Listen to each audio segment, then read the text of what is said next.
ਉਸ ਵਲਾਇਤ ਸਾਰੀ ਉੱਤੇ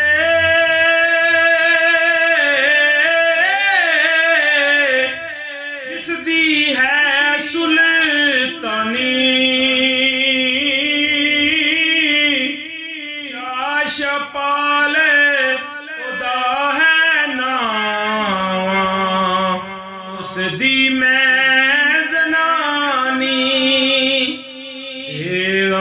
खास मैं ही करूँ उस दे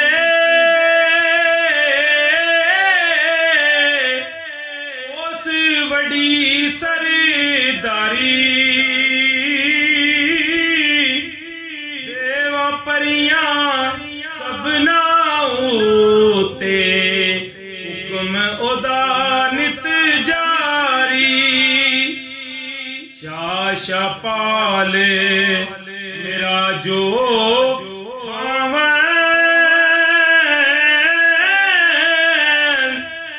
ओ बेटा शाहरुख दा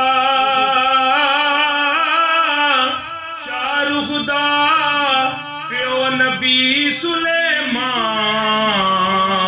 बिन दाऊद फरख दा ਅਸੀਂ ਤੁਸੀਂ ਹਮਸਾਏ ਆਦਿ ਦੇ ਸ਼ਾਹਜ਼ਾਦੇ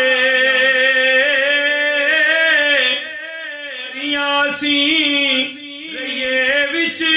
ਪਰਦੇ ਜ਼ਾਹਿਰ ਆਦਮ ਜ਼ਾਦੇ ਮੈਨੂੰ ਇੱਕ ਮਹੀਨਾ ਹੋਇਆ ਇਸ ਬਾਗੇ ਵਿੱਚ ਆਇਆ ਨੌਕਰ ਚਾਕਰ